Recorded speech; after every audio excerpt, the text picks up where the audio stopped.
Shalom, selamat pagi Bapak Ibu Saudara-saudaraku yang kekasih di dalam Tuhan. Salam jumpa lagi bersama saya dalam suasana rehat pada hari Rabu 9 Desember 2020. Saya tak henti-hentinya berharap, berdoa kiranya kita semua tetap dalam tuntunan Tuhan, diberikan kekuatan, kesehatan. Dan mudah-mudahan dengan semuanya itu kita mampu untuk mensyukurinya.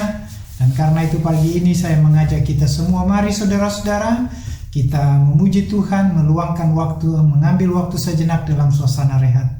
Sebagaimana biasa sebelum kita membaca, merenungkan firman-Nya, mari saudara-saudara, kita mohon pertolongan Tuhan di dalam doa. Kita berdoa. Bapa dalam sorga, pagi ini kami kembali datang kepadamu.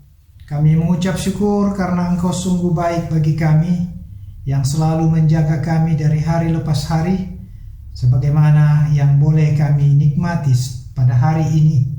Kami tahu apa yang senantiasa Tuhan buat ini adalah sebuah tanda bagaimana Tuhan sungguh mengasihi kami. Dan ajarlah kami bukan saja sekedar menjadi sosok yang tahu menerima kebaikan-Mu, tapi lebih daripada itu kami mampu untuk mewujudkan sebuah tanda syukur kami ketika Tuhan telah berkenan menolong, memberkati kami semua. Kami akan membaca, merenungkan firman-Mu. Tolong kami Tuhan, biarlah firman ini sungguh dapat menguatkan kami semua. Inilah doa kami Tuhan, dengar dan sempurnakan dalam nama Tuhan Yesus. Kami datang berdoa kepadamu. Amin. Saudara-saudara yang saya kasih di dalam Tuhan, pembacaan firman Tuhan pada pagi hari ini terambil dari kitab Maleakhi, pasal yang kedua pada ayat yang ke-10 hingga ayat yang ke-16. Berbunyi demikian di bawah judul, Tuhan memarahi Israel karena kawin campur dan perceraian. Bukankah kita sekalian mempunyai satu Bapa? Bukankah satu Allah menciptakan kita? Lalu mengapa kita berkhianat satu sama lain dengan demikian menajiskan perjanjian nenek moyang kita? Yehuda berkhianat dan perbuatan keji dilakukan di Israel dan di Yerusalem. Sebab Yehuda telah menajiskan tempat kudus yang dikasihi Tuhan dan telah menjadi suami anak perempuan Allah lain. Biarlah Tuhan melenyapkan dari kemah-kemah Yakub segenap keturunan orang yang berbuat demikian, sekalipun ia membawa persembahan kepada Tuhan semesta alam. Dan inilah yang kedua yang kamu lakukan. Kamu menutupi mezbah Tuhan dengan air mata, dengan tangisan dan rintihan oleh karena ia tidak lagi berpaling kepada persembahan dan tidak berkenan menerimanya dari tanganmu. Dan kamu bertanya, oleh karena apa? Oleh sebab Tuhan telah menjadi saksi antara engkau dan istri masa mudamu, yang kepadanya engkau telah tidak setia, padahal dialah teman sekutumu dan istri seperjanjianmu. Bukankah Allah yang esa menjadikan mereka daging dan roh? Dan apakah yang dikehendaki kesatuan itu? Keturunan ilahi. Jadi jagalah dirimu dan janganlah orang tidak setia terhadap istri dari masa mudanya, sebab aku membenci perceraian, firman Tuhan Allah Israel, juga orang yang menutupi pakaiannya dengan kekerasan, firman Tuhan semesta alam. Maka jagalah dirimu dan janganlah berkhianat. Sampai demikian jauh pembacaan firman Tuhan.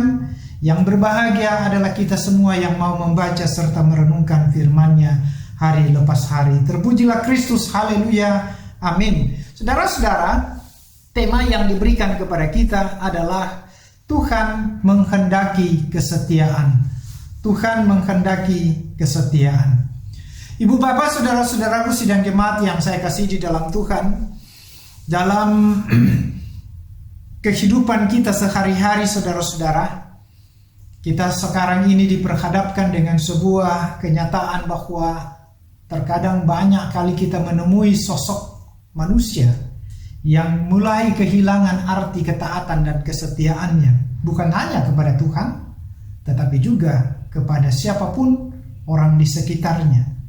Dan karena itu saudara-saudara, tidaklah mengherankan kalau di sekitarnya orang semakin banyak membenci, orang semakin banyak tidak simpati, orang semakin banyak tidak memberikan sebuah, katakanlah, support kepadanya. Oleh karena, buat apa kita sungguh-sungguh berdampingan dengan orang-orang seperti itu? Nah, saudara-saudaraku yang kekasih di dalam Tuhan, karena itu ketaatan, kesetiaan itu selalu harusnya sejalan antara kata dan perbuatan kita.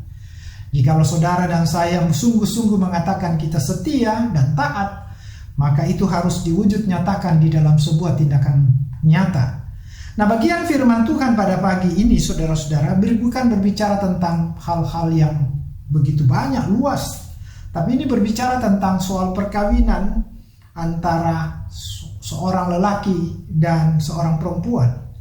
Dalam perkawinan kita selalu melihat bahwa tentu akan diharapkan terjadi apa yang dinamakan ketaatan dan kesetiaan dari sepasang orang yang mau mengikat ikrar janji dalam pernikahan itu. Nah, apa yang terjadi di dalam perikop ini berbicara tentang sebuah seruan Tuhan, bagaimana Tuhan mengajarkan kepada umat Tuhan itu agar sungguh-sungguh mencoba menghidupi dirinya, termasuk dalam memilih seorang pasangan hidup itu bukan saja dengan bahasa-bahasa atau katakanlah kondisi keadaan orang-orang yang berseberangan dengan pengajaran kita, dengan iman kita, tetapi juga ini berkaitan dengan banyak juga hal-hal yang berkaitan mungkin dengan etnis.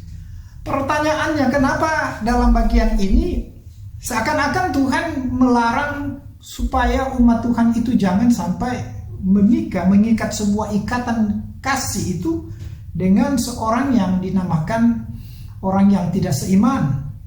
Alasannya sangat jelas, saudara-saudara. Kalau Tuhan mengatakan janganlah engkau mengambil seorang istri dari bangsa asing, itu tidak lain supaya bangsa ini tidak terkontaminasi, tidak terganggu kondisi keimanannya dengan pengajaran-pengajaran dari, ya katakanlah, si istri atau suami yang berlainan latar belakang, bukan saja agama, tapi juga suku yang pada waktu itu sangat-sangat mempunyai pengaruh yang luar biasa. Ayat 11 mengungkapkan kepada kita itu bagaimana istri-istri yang berlatar belakangkan etnis yang lain yang dikawini oleh umat Israel itu memberikan pengaruh kepada suami-suami itu. Karena itu, saudara-saudara, salahkah kita memilih istri dari etnis dan agama lain? Tentu tidak. Kesalahannya adalah bagaimana ketika saudara dan saya tidak mengarahkan, tidak menghidupi, dan tidak juga memberikan sebuah pendampingan di dalam sebuah kehidupan yang benar. Bagaimana tentang ajaran agama itu sendiri, atau Tuhan yang kita sembah itu sendiri. Ambillah contoh Raja Daud, Salomo, Ahaz. Semua raja-raja ini, saudara-saudara, terjebak dalam perkawinan campuran, perkawinan agama yang berbeda, kepercayaan yang dianut yang berbeda, dan itu sangat berpengaruh. Dan karena itu, saudara-saudara, kenapa ini diingatkan Tuhan kepada umat Tuhan, bahkan kepada dunia konteks pada waktu itu sampai saat ini, agar jangan sampai kecemburuan Tuhan itu nyata bagi kehidupan kita yang tidak menjaga kekudusan, ketaatan, kesetiaan kita seperti yang telah diajarkan oleh nenek moyang kita dahulu. Karena bisa saja terjadi, saudara-saudara, kita kemudian menceraikan istri kita, menikahi perempuan-perempuan kafir dan seorang yang tidak berkenan kepada Tuhan, dan itu sangat menentukan tentang keberadaan kita. Karena itu memang Tuhan memberikan kebebasan kepada kita untuk memilih, kebebasan kepada kita untuk mencari pasangan hidup. Tapi yang mau Tuhan menyatakan kepada kita, agar kita ketika memilih seseorang untuk menjadi teman yang kita percayai itu, maka biarlah kita mencari, menseleksi dia dengan ketaatan, kesetiaan yang sungguh-sungguh takut akan Tuhan dan senantiasa memuliakan Tuhan. Sebab ketika saudara dan saya salah memilih pasangan hidup itu, salah memilih sosok yang saudara dan saya percayai, maka kita akan menyesal seumur hidup. Karena itu firman Tuhan ini mau mengingatkan kita semua, hati-hati Ketika saudara dan saya dipercayakan Tuhan untuk memilih seorang yang benar-benar menentukan perjalanan hidupmu ke depan. Besok, hari ini, kita akan bersama-sama melakukan sebuah pemilihan pilkada pileg di tengah-tengah kondisi bangsa dan negara kita. Dan tentu saudara-saudara, kita diingatkan bahwa yang menentukan seorang pemimpin yang baik dan benar untuk membawa sebuah suasana yang penuh dengan kesejahteraan damai itu adalah tergantung saudara dan saya juga. Karena itu, pilihlah orang yang benar-benar, bukan menurut pandangan manusia itu baik, tetapi dalam pandangan Tuhan itu benar-benar baik. Apanya? Akhlaknya, perilakunya, karakternya. Dan yang paling penting, dia takut akan Tuhan. Jangan terjebak oleh kepentingan sesaat. Karena kepentingan sesaat itu akan menjerumuskan saudara dan saya pada akhirnya. Selamat melanjutkan aktivitasmu, Tuhan memberkati saudara sekalian. Amin. Saudara-saudara, mari kita angkat pujian dari Kidung Jemaat 369. Ya, ayat 1 dan 3, ya Yesus ku berjanji.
Mari saudara-saudara kita bersatu di dalam doa syafaat, kita berdoa. Kembali kami datang kepadamu Tuhan, kami bersyukur karena Engkau mengingatkan kami semua agar kami memiliki kehati-hatian dalam menentukan sikap, dalam memilih pasangan hidup ataupun orang-orang yang dipercayai untuk mengemban sebuah tugas misi untuk menciptakan sebuah suasana yang damai dan tentram. Kami sadar Tuhan bahwa kadangkala kami sering tertipu oleh sebuah penampakan dari apa yang kami lihat, sekalipun itu sebenarnya tidak memberikan sebuah suasana yang sungguh-sungguh menyejukkan. Karena itu tolong kami Tuhan, biarlah Roh Kudus-Mu bekerja bagi kami, agar kami mampu untuk melihat memandang sosok yang benar-benar menjadi sebuah kepujian bagi Tuhan. Entah itu memilih pasangan hidup kami atau memilih sosok seorang pemimpin. Kami berdoa pada hari ini atas pelaksanaan pilkada pileg di seluruh Indonesia yang dilaksanakan dalam rangka memilih seorang pemimpin yang dipercayakan untuk mengangkat tugas-tugas dan tanggung jawab untuk sebuah kehidupan bermasyarakat yang baik dan benar. Karena itu tolong kami semua, biarlah kami mampu memilih sosok yang benar-benar seperti yang dikehendaki oleh Tuhan. Karena itu kami membawa seluruh hidup kami, Tuhan yang selalu tetap menuntun dan menopang kami. Berikan kami kekuatan kesehatan yang prima, dan ajarlah kami selalu untuk bisa melanjutkan berbagai segala aktivitas kami hanya untuk kemuliaan nama Tuhan dan juga dalam melayani sesama kami. Hari ini semua aktivitas kami percayakan ke dalam tangan-Mu. Ampuni salah dosa kami, dengar doa ini karena kami sudah berdoa di dalam Kristus Yesus Tuhan dan Muhalis kami yang hidup. Amin. Selamat melanjutkan aktivitasmu, Tuhan memberkati saudara sekalian. Amin.